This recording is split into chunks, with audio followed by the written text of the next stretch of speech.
दो दोस्तों ने ठीक एक ही दिन निवेश शुरू किया। आरव ने रॉकेट पोस्टर लगाया, वो अगला बड़ा विनर चुनेगा। रिया ने बस हर कंपनी की एक बोरिंग बास्केट खरीद ली। आरव घंटों खोजता रहा। रिया ने लगभग समय ही नहीं दिया। सालों बाद वो बोरिंग वाली चुपचाप आगे थी। अब वो बात जो किसी को सुनना पसंद नहीं। रिया ने ज्यादातर स्टॉक पिकर्स को कम मेहनत में हराया।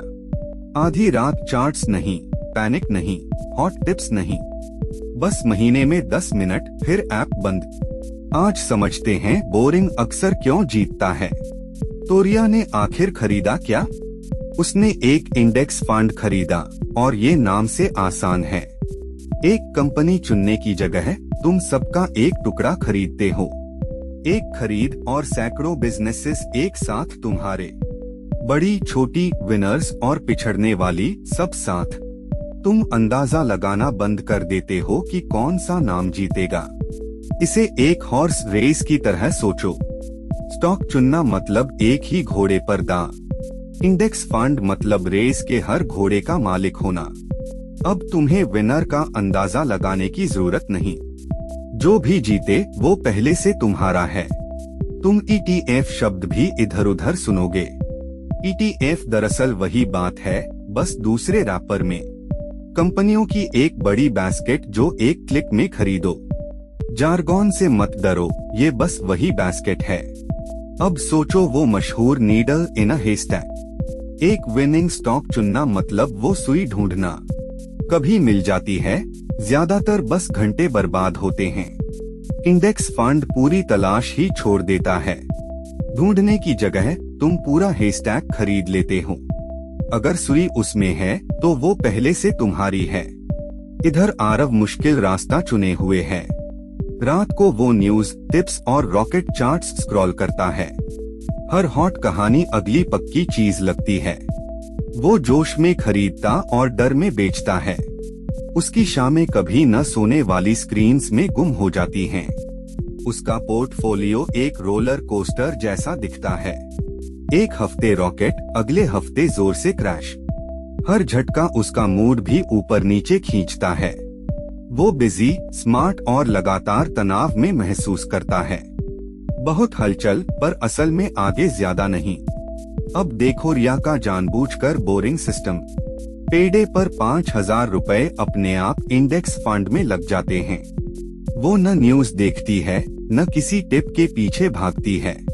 मार्केट गिरे, खरीद फिर भी तय समय पर हो जाती है। बोरिंग ऑटोमेटिक और बिगाड़ना लगभग नामुमकिन। अब वो असहज पर अच्छी तरह जांची हुई सच्चाई। ज्यादातर स्टॉक पिकर्स एक साधारण इंडेक्स फंड को नहीं हरा पाते। सिर्फ बिगिनर्स नहीं, ऊंची तनख्वाह वाले प्रोफेशनल्स भी। कई सालों में ज्यादातर चुपचाप उससे पीछे रह जाते हैं। जिनके पास टीम्स, डेटा और ब्लूमबर्ग टर्मिनल्स हैं, फिर भी ज्यादातर बोरिंग बास्केट को नहीं हरा पाते। ये इसलिए नहीं कि प्रोस बेवकूफ हैं। उनके पास फैंसी टूल्स, मॉडल्स और फुल टाइम फोकस है। पर वो ऊंची फीस भी लेते हैं, और वो काटती है। स्टडी दर स्टडी 15-15 साल में सहमत हैं। इंडेक्स को साल दर साल हराना बेहद मुश्किल है। तो मार्केट को हराना इतना मुश्किल क्यों है? क्योंकि लाखों समझदार लोग हर स्टॉक देखते हैं। कोई भी अच्छी खबर लगभग तुरंत दाम में जुड़ जाती है। जीतने के लिए तुम्हें सबको बार बार पीछे छोड़ना होगा। जो दाम तुम देखते हो वो ज्ञात बात पहले से दिखाता है। अब रिटर्न्स का चुपचाप किलर मिलो फीस। एक एक्टिव फंड साल में 1.5% ले सकता है। एक साधारण इंडेक्स फंड शायद 0.1 ले। ये फर्क छोटा लगता है, पर बिल्कुल नहीं है। हर साल मोटी फी चुपचाप तुम्हारा पैसा रिसाती है। तुम्हें कुछ महसूस नहीं होता, फिर भी पाइप बहती रहती है। उस छोटे फर्क को 30 साल तक खींचो। कंपाउंडिंग सिर्फ पैसे पर नहीं, फी पर भी चलता है। 1% एक्स्ट्रा फी एक बड़ा हिस्सा खा सकती है। पूरी जिंदगी में ये तुम्हारे फायदे का लगभग 1/3 है। सब चुपचाप दे दिया, ऐसे नतीजों के लिए जो इंडेक्स को कम ही हराते हैं।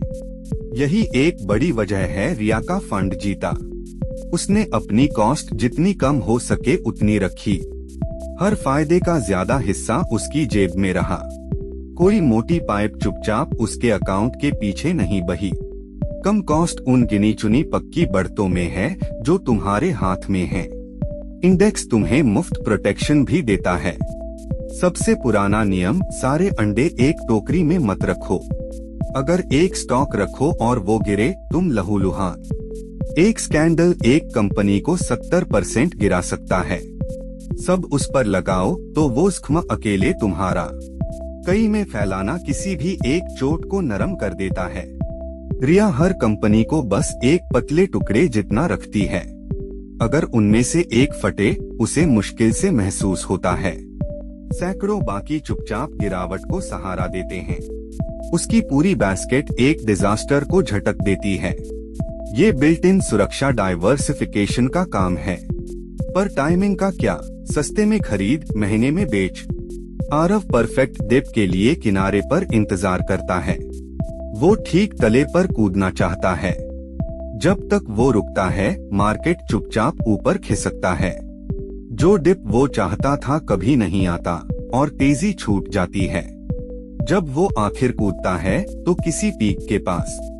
दाम तभी सेफ लगते हैं जब पहले ही चढ़ चुके हों। फिर क्रैश आता है और डर पूरी तरह हावी हो जाता है। वो घबराकर ठीक तले पर बेच देता है। महंगे खरीदना, सस्ते बेचना, प्लान का बिल्कुल उल्टा। रिया इस पूरे भावनात्मक रोलर कोस्टर को छोड़ देती है। वो हर एक महीने एक ही रकम खरीदती है। जब दाम ऊंचे हों, वो थोड़ा खरीदती है। जब दाम गिरें, वही पैसा कहीं ज्यादा खरीदता है। ऊपर हो या नीचे, मशीन बस चलती रहती है। इस तरकीब का एक नाम है रुपी कॉस्ट एवरेजिंग। लगातार खरीदकर तुम परफेक्ट दिन का अंदाजा छोड़ देते हो। ऊंचे महीने और नीचे महीने बस एवरेज हो जाते हैं। और यहाँ इसकी चुपचाप खूबसूरती है। मार्केट क्रैश उसके लिए एक डिस्काउंट सेल बन जाता है। वही पैसा डिप्स पर कहीं ज्यादा बटोर लेता है। अब पूरी चीज को 20 साल आगे बढ़ाओ। आरव थका, ज़ख्मी और लगभग वहीं जहां शुरू किया था।